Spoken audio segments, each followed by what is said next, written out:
Okay. Good afternoon, Lord Speaker, Lord Fakafanua, and a very warm welcome to Radio and Television Tonga News. Today wraps up the year for the government, and could you kindly update us on the current situation of the preparations of the Legislative Assembly of Tonga for the 24th of this month? I understand it's a big day for Tonga for the election of the Prime Minister designate. Today is Friday, and the box for nominations will close at the end of Monday. And as of right now, we haven't received any nominations, but we expect it to arrive by the end of Monday. And then on Tuesday, we'll open it in the House, and we will see how many valid nominations we have and proceed with the debating and also the secret ballot on Tuesday. So what's the process, and also what will happen if we don't have a Prime Minister by Christmas Eve? If we don't have a Prime Minister by Christmas Eve, depending on how many candidates we had on Tuesday, the lowest votes, the candidate with the lowest votes will be eliminated, and we will return and have another secret ballot on Friday. So what happens if we don't have a Prime Minister then on Friday? If no one on Tuesday gets 13 or more votes, and also no one on Friday gets 13 or more votes, then potentially I will have to consult with His Majesty on how the next Prime Minister will be appointed. What are the requirements for a candidate for a nomination? The question is, what are the requirements or conditions that the candidate should have in order to be a nominee for the Prime Minister's role? Well, firstly, you have to be an elected Member of Parliament. So that excludes the ministers who are appointed by the former Prime Minister. So all 26 Members of Parliament, 9 nobles and 17 people's representatives are eligible to become candidates, but in order to satisfy the requirements for nomination, you need to have 2 other Members of Parliament endorse your nomination form. That's the hope of Tonga, that we should have a Prime Minister by Christmas Eve. What's your view, Speaker, on some of the people's representative are hoping that they could stand together and unify with hope that they could unite and work together in Parliament. What's your view on that? Because I understand you're the Speaker and also a Noble's representative on the drive for the people's representative to actually work together while they are in Parliament. Well, the Constitution clearly states that when we are Members of Parliament, we are one house.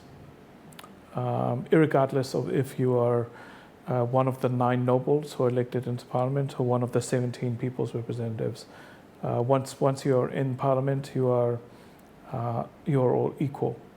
As Members of Parliament, you receive the same status and receive the same chiefly language that the Lords have, even if you are a people's rep. So it is common knowledge that the nobles' representatives work together as a bloc. And the ambition is for the people's representatives, all 17 of them, to also work together. However, given that we are meant to be one house, ultimately we should have all 17 members working together. And I think it would be easier for all 17 to work for all 26 members to work together if the 17 can work together. I think it'll be much easier for the 17 to work with the 9 if we all work together as one house like the Constitution intended. Do you think that the MPs, the people's representative, are working together now as parliamentarians? I think that's the goal. But what working together in reality looks like is we have one nomination on Tuesday. If there's one nomination on Tuesday, that is the best evidence of all 26 members of parliament, 17 people's reps, and 9 nobles working together. As the Speaker of Parliament, so far we've reached the second week of December. How would you assess the deliberations in Parliament during this session? Well, deliberations have been very hot. I have kicked out more members this year than my entire career as a speaker. And I think it's just evidence of how passionate our members are in Parliament.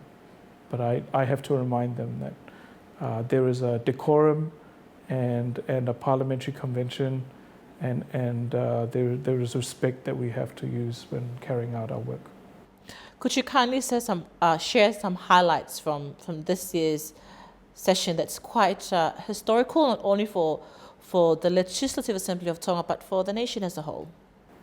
Well, I think nothing's more historical than the Prime Minister resigning, especially for 2024.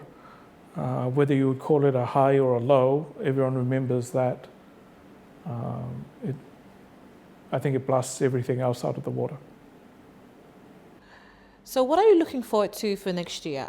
It's a big year for Tonga, it's a general elections. And some issues or ways that could be improved that could help with the deliberations in the House?